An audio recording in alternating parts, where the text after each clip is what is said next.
back to another video. Today we have a second gen Dodge extended cab, back doors that can open.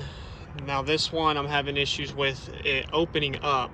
Passenger side opens, but this side does not. It appears that my latch up top is coming loose, but the bottom one isn't. And the way these work, there's your latch right here, and you have two rods. One's going up to that latch and one goes to this one down here, and it pretty much twists and unlatches both latches at the same time. And apparently what's very common to happen on these is one of the rods can pop off of the assembly and then keep you from opening up your doors on your Dodges. What you want to go ahead and do is you want to get this panel on the back side removed. A lot of people take this seal off, but you can actually get behind here, and you can see you can kind of get behind this panel. If you're afraid of hurting the rubber, you can remove these two tabs down below and pull this entire trim piece out of the way. You will have to get two Phillips screws right here on the door handle. Remove those. You'll also need to remove on the actual latch on the inside of the door panel, there's a Torx T25 you have to remove, which holds the panel back here. So take that out.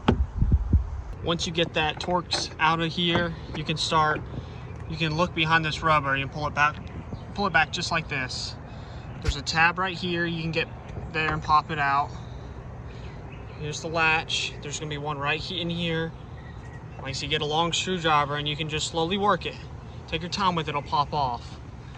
There's gonna be one. Here's the latch. There's one back here. You're more than likely gonna have to go ahead and get up here. There's two more. One right here, and then there's one right up here. And they go in right here. But you can pop this off. Most of the time, when these get disconnected, they'll stay in here, and you'll have to pull them back out and put them back in here. You can see these are pretty worn out. You can get new ones. Luckily they didn't break off for me, so I put them back in here. So you can see the location of them. But this is about it. You don't have to take it fully off. What you want to do is you want to get behind this plastic. All right, guys, I finally got this opened.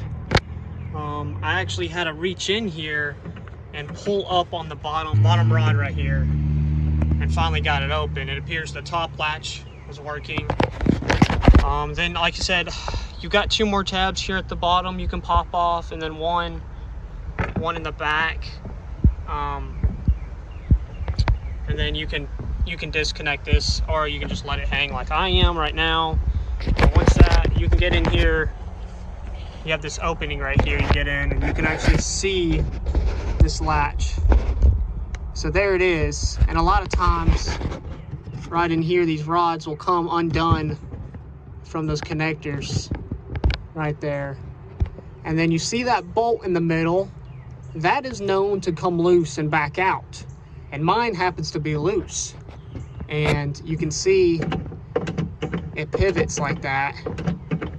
I was trying to maybe adjust these rods a little bit more, but I'm gonna go ahead and tighten down this bolt, and we're gonna see if that fixed it. I went ahead and tightened that bolt down. Like I said, make sure that bolt is not loose, because what happens is the motion this turns in is to the left, and it'll slowly start turning that bolt and loosen it.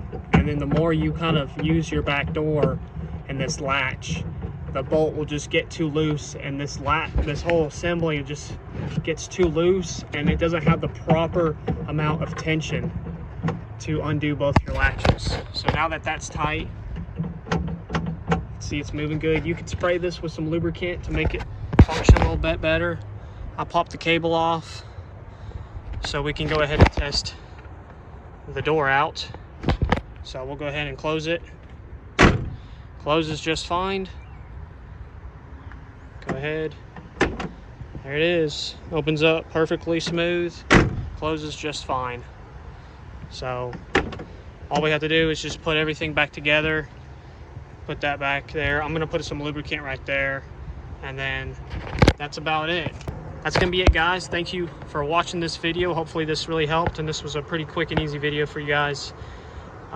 Hopefully it helps you fix your door on your second gen Dodge.